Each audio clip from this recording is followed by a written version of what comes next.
Здравствуйте, это информационный выпуск сегодня. В студии Георгий Плиев. Смотрите в выпуске.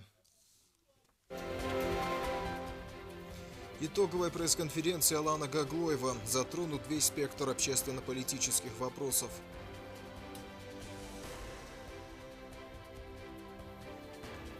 Пресс-конференция министра образования. Так каковы же перспективы и результаты? Студенчество госуниверситета в преддверии каникул всецело отдалось новогоднему настроению.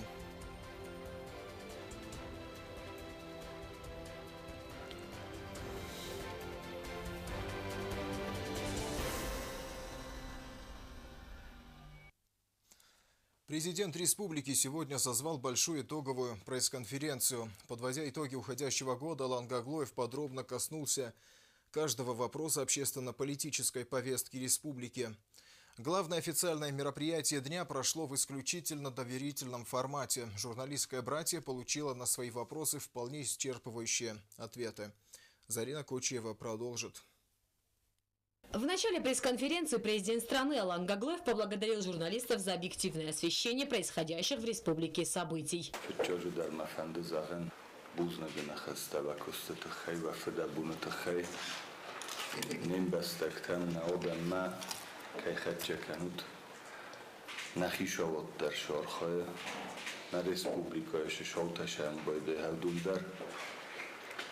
Мохтарсан нахустором бойдем шефесут кутфесут я фолдерфест объективум ваем бойдема же критикалар кайваем бойде объективум критика видар комерос сагам видар ваем бойде хсызгун шама ваем бойде проблема шамидак ваем бойде ви журналиста дар автанай конфессем бойденч ваде олчидарым боро Așa problema că du adam dar oftalmenci, na moad vifasta kochshafta kuma оросчавоша меоша проблема таюмас кутчокканан.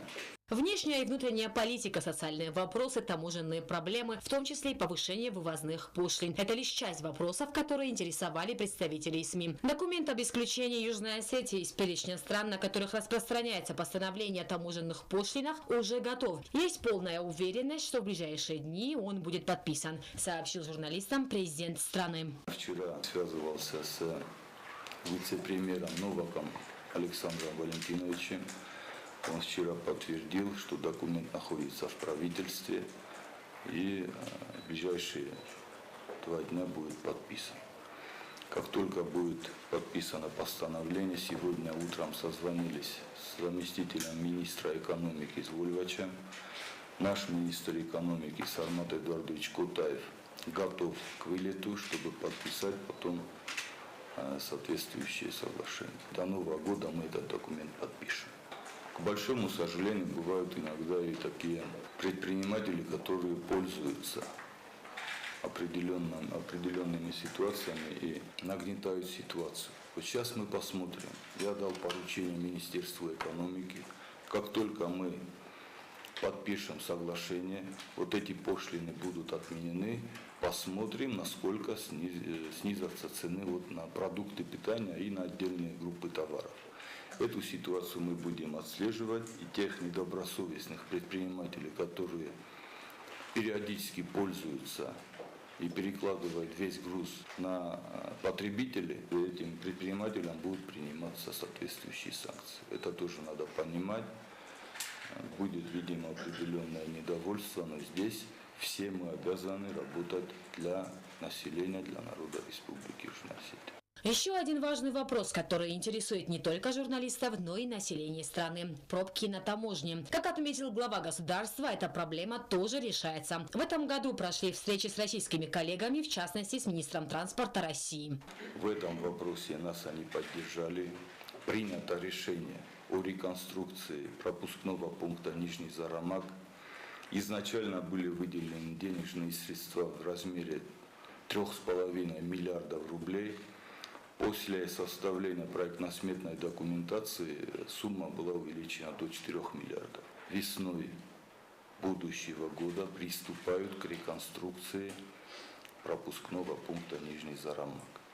Хочу отметить, что после завершения реконструкции увеличивается пропускная способность пункта пропуск в 10-13 раз. Сегодня пассажиропоток превышает в 7 раз те нормативы, которые есть в соответствующих нормативных документах.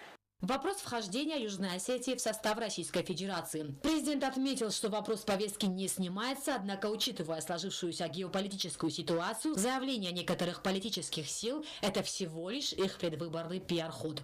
Мы готовы в любой момент, как только получим сигнал, вступить в союзное государство. Мы готовы рассмотреть, и как только получим сигнал, и референдум провести, и несколько референдумов уже провели.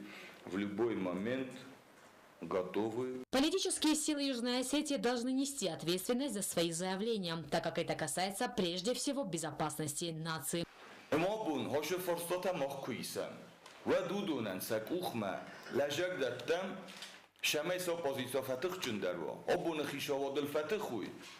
میالچی دارم بارو فستم تا وش تختخی شود ما کرشوی و تا یوم فسته و جست من هم نهارندل من ندن коллективный запады шефенде любыми возможными и невозможными способами открыть второй фронт.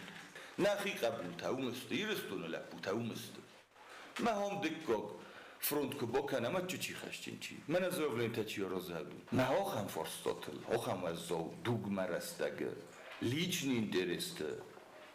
اما политический интерес, найгенен пайда کنن. Найгенен آدم под угрозу верен, найгенен آدم республикой под угрозу верен. Алчи در نفرستیس.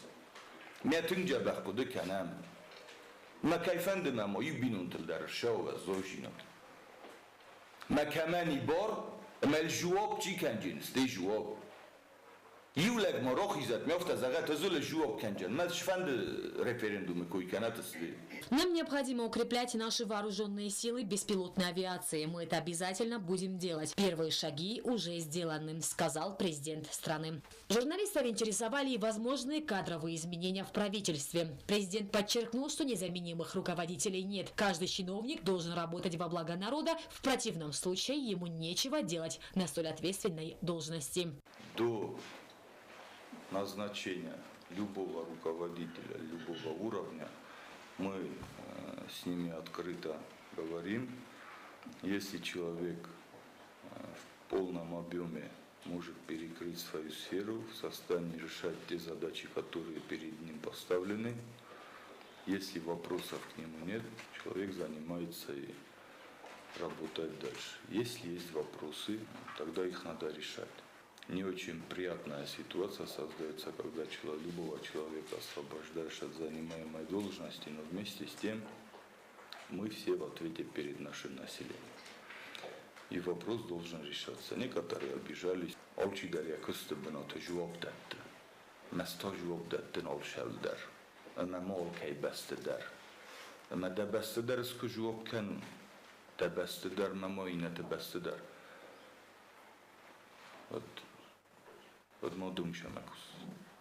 В числе приоритетных вопросов развитие родного языка. Разработана и реализуется государственная программа развития осетинского языка, рассчитанная на 3 года. Журналистов также интересовал вопрос касательно пенсионного обеспечения сотрудников МЧС. Ранее на коллегии ведомства президент озвучил, что этот вопрос практически решен.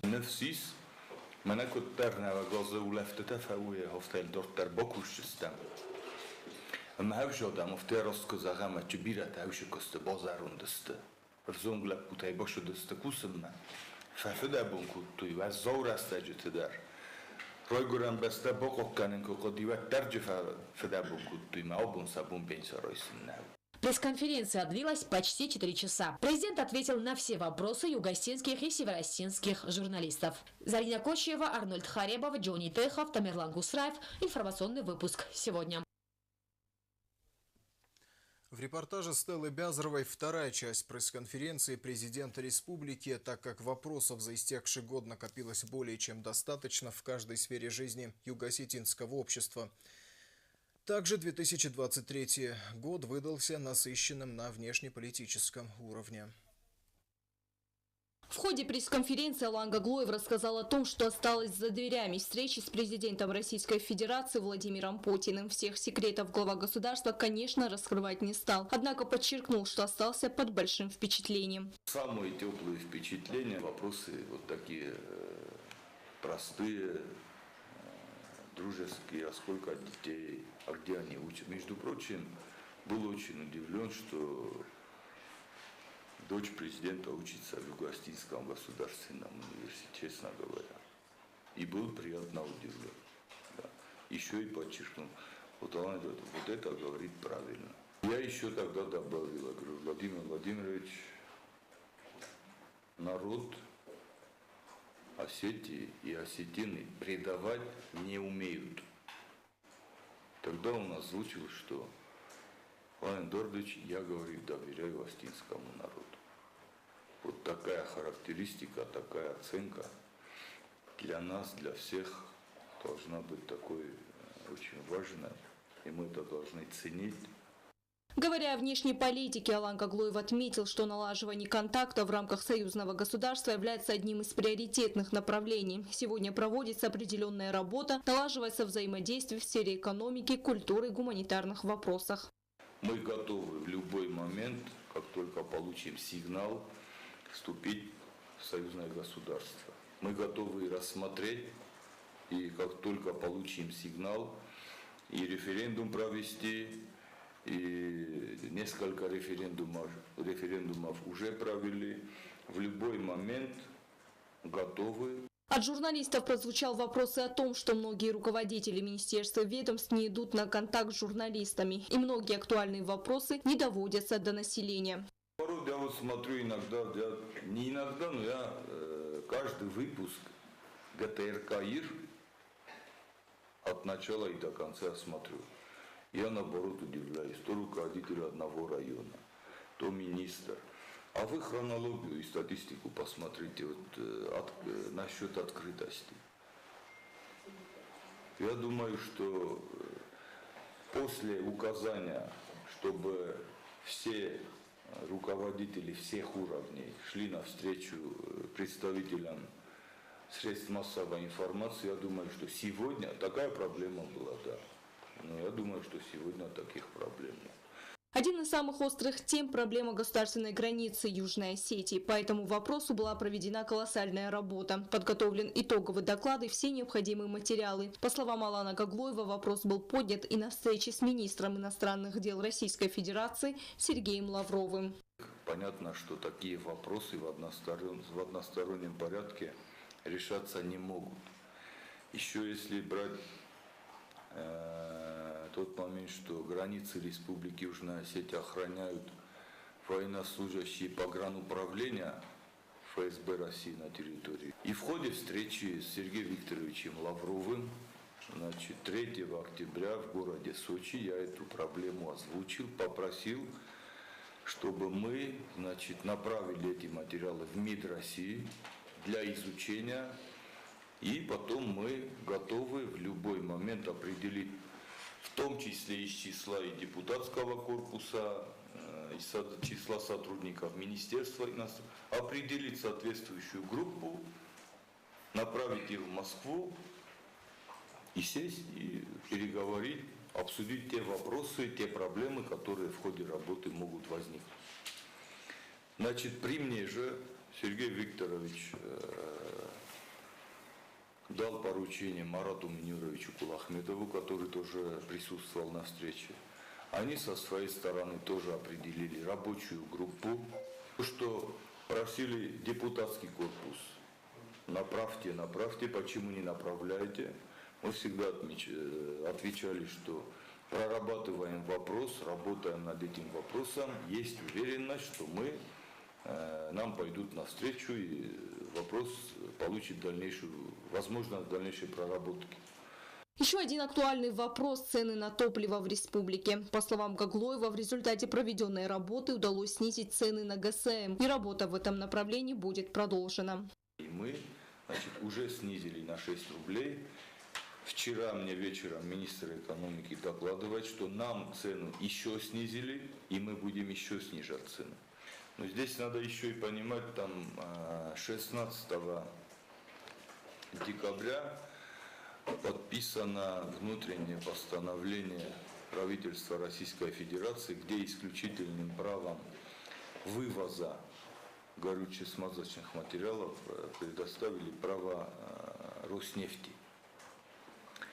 И на ровном месте мы опять получили проблему какого характера. Из наших предпринимателей, которые занимаются в этой сфере, некоторые уже оплатили, а некоторые уже и вывезли от производителя. И как только они доехали до пункта пропуска Нижний Зарамак, они не могут вывезти за территорию Российской Федерации. И сегодня мы опять вынуждены решать вот эти вопросы. Но вместе с тем мы уже у наших предпринимателей до всех довели, всем предложили, и практически 5, уже, по-моему, 6-й предприниматель тоже свой проект соглашения с Роснефтью представил в Министерство экономики. И Министерство экономики сегодня занимается, чтобы заключить, оказать содействие, чтобы наши предприниматели заключили договора с Роснефтью. Речь шла и о программе социально-экономического развития Республики Южная Осетия. По словам Гаглоева, уже подготовлено 33 проекта, которые прежде всего направлены на развитие экономической отрасли страны. Один из важнейших проектов – запуск консервного завода. Он позволит сельским жителям в реализации выращиваемой плодовочной продукции. В целом идет активная работа по налаживанию промышленной сферы республики. Это будет очень большим импульсом. Сегодня мы видим, что та продукция, которая бывает у наших сельхозпроизводителей и у наших сельских жителей, они возникают проблемы с реализацией. Это один из проектов и одна из сфер в сфере сельского хозяйства. Вопрос о газификации районов республики также на повестке дня. По словам главы государства, есть определенные договоренности, и реализация которых будет видна уже в первом полугодии 2024 года. Поручение-то Арвестершидест, Госпромайдер намис Парак, Госпромешат Тажинод намис, Хишавадешат Тажинодисон, Фекостуйна Наурасок коллега Тахаду, Шесхемо предлагат Куттуй, Сарай, Ушесхемо Магаска, Никодершидоид, Торст Макуршидоид, вот то, что Разершидоид небестак, Тельша Мейса Газах Шафиду. Умагаске андерсхемой ровохтом, навачаган, навагозания фитчок хоя, фитчок кохшафтан имбестакта финджисте, гоз районтам, орс кейшауи. Касаясь темы безработицы, и в этом направлении есть положительные успехи. Например, руководством Южной Осетии достигнута договоренность по запуску дополнительных цехов компании БТК Групп в республике. На первом этапе уже трудоустроено 50 человек. Определили с нашей стороны представителей. Таймураз Казбекович со своей стороны тоже поручил 2 своим сотрудникам, и они вместе прорабатывают вот эти вопросы. Я думаю, что в новом году вот эти планы тоже будут решены. Поэтому, наверное, одна из самых основных задач любого руководителя любой страны – это создание рабочих мест для населения. В завершении прозвучал вопрос и о том, как Южная Осетия будет готовиться к выборам президента Российской Федерации. Было отмечено, что администрация президента Южной Осетии находится в постоянном контакте с российским посольством по этому вопросу, а также подчеркнул, что Южная Осетия, 98% населения которого являются гражданами Российской Федерации, активно проявит свою гражданскую позицию. В завершении президент еще раз поздравил журналистов и народ Южной Осетии с наступающим Новым годом. Стелла Бязарова, Арнольд Харевов, Джонни Техов, Зарема Арсоева. Информационный выпуск сегодня. Министр образования республики же на своей итоговой пресс-конференции рассказал о приоритетных направлениях деятельности системы образования, что включает усиление внимания со стороны государства По отношению к детям с ограниченными возможностями, издание учебника по истории Южной Осетии и другие аспекты, о которых в подробностях узнаем из репортажа Стеллы Бязровой. Новый учебник по новейшей истории Южной Осетии планируется включить в школьную программу в новом учебном году. Об этом в ходе пресс-конференции рассказал министр образования и науки Аслан Лулаев. В ближайшее время будет представлен макет учебника, а также создана рабочая группа для верстки и составления параграфов. В него войдут представители Министерства образования, научного института, преподаватели истории Осетии. Буквально вчера, я разговаривал с Гаглоевым Робертом Хазбевичем, который передал мне очень хорошую новость, что в его распоряжении находится макет учебника новейшей истории Осетии. На этой неделе Министерство образования должно его получить, ознакомиться с ним детально. Мы со своей стороны тоже создадим рабочую группу по составлению финального, скажем так, концепта самого учебника. Будут привлечены педагоги истории Осетии, наверное, в количестве 3 человек нашей республики для финальной верстки и составления параграфов. То есть параграфы должны, конечно, мы сами понимаем, совпадать учебному плану, и в том числе проработки вопроса по каждому материалу на самостоятельное изучение детям. Подводя итоги первого полугодия учебного года, Аслан Лулаев подчеркнул, что качество знаний повысилось на 5%. Вместе с тем, общий уровень успеваемости школьников за первую четверть снизился на 1%. Лулаев также сообщил, что в текущем году в городских и районных олимпиадах принимали участие более 300 учащихся, что значительно выше, чем в предыдущие годы. Всего у нас участников по олимпиадам в городском туре и республиканских 317 человек по 9 предметам. Если в прошлом году у нас призерами и победителями олимпиад всех вместе было 87 участников, то могу предположить, что в этом году будет их значительно больше, потому что в республиканский тур по предварительным данным проходит гораздо большее количество участников. Это больше 100 учеников. Вот. В этой связи тоже приятно эти моменты отметить, что дети более охотнее стали идти на олимпиады. То есть желание у них у самих есть, но не так, как это было порой до этого, когда мы насильно порой заставляли наших учащихся принимать в них участие. Лулаев подчеркнул, что дети охотнее стали принимать участие в олимпиадах. Министр отметил, что претендентов на золотую медаль 24. Из них 17 учащиеся 10 классов и 7 11 классов. Не буду вам лгать, вопрос острый. На мой взгляд, это один из наиболее острых вопросов на сегодняшний день в целом в системе образования. Я бы хотел пояснить, что коррекционные классы у нас с вами работают уже достаточно долгое время. Если изначально это были учащиеся, скажем так, с легкими формами заболеваний, то на сегодняшний момент контингент коррекционной группы в школе-интернат, он радикально поменялся. Да, у нас есть детки с очень сложными заболеваниями, которые зачастую, в принципе, неизлечимы, то есть с этим диагнозом им придется существовать всю свою сознательную жизнь. И хочу отметить, что да, в очень сложных условиях у нас находится коррекционная группа. Я, правильно отметили, вчера был в школе-интернат. Условия, в которых они сейчас находятся, они не то что не соответствуют тем минимальным условиям, в которых они должны быть.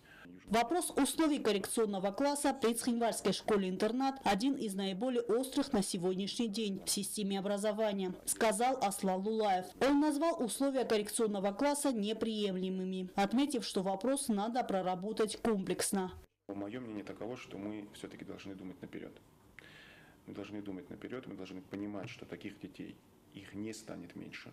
По моей информации, только официально на учете в системе здравоохранения стоит порядка 450 детей с различными формами заболевания, которые нуждаются в коррекции. И государство, как гарант, на мой взгляд, должен создать важно создать все условия для вот этой категории наших граждан, потому что, по моему мнению, они в особенности не защищены. Министр образования подчеркнул, что необходимо решить эту проблему. По словам Лулаева, его видение решения вопроса не устраивает определенную часть родителей. Лулаев добавил, что готов обсудить этот вопрос с родителями и официальными лицами. Эльвира Тибилова, Стелла Бязрова. Информационный выпуск сегодня. Работая в школе педагогов.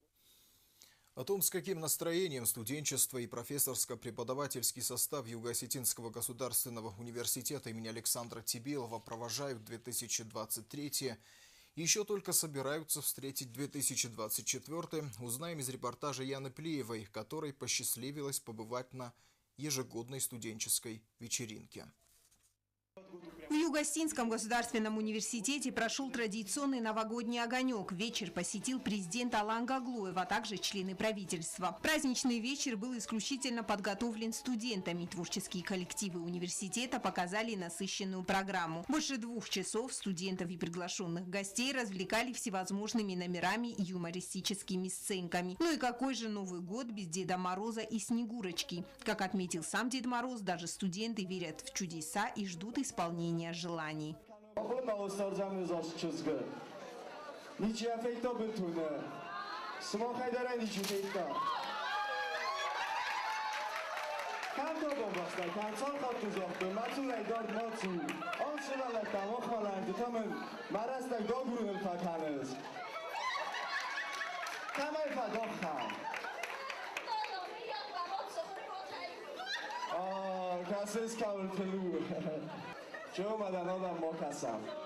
Ректор университета Вадим Теде выразил слова благодарности президенту и другим членам правительства за всестороннюю поддержку государственного университета.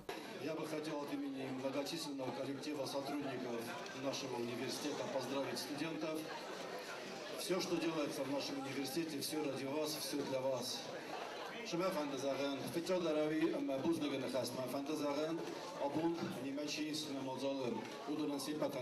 Президент Алан Гаглоев поздравил студентов и преподавательский состав с наступающим Новым годом. Кроме того, он отметил значимость получения знаний и настоятельно рекомендовал ребятам уделять образовательному процессу должное внимание.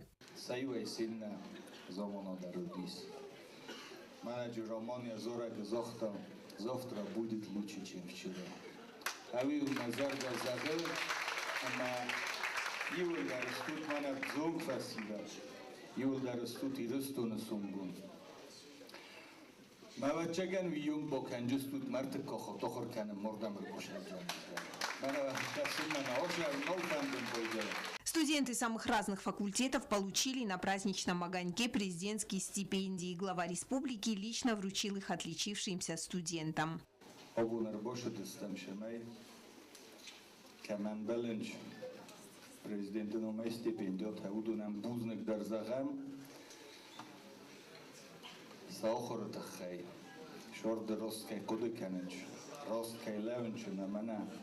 Sa studentum bunta mastaja galakayna kanan chavita khaymanam borrotut shamay samiyugoy bojuram amasam sa стипендиота фахатчаканам штарбузнагони волда. Вечер продолжился концертной программой и дискотекой.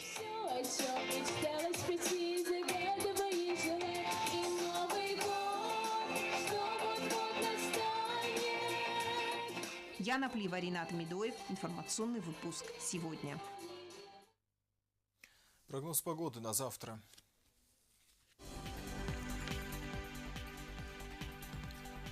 В республике переменная облачность. В Знаурском районе днем +2, ночью -1. В Дзавском районе днем 0, ночью -3.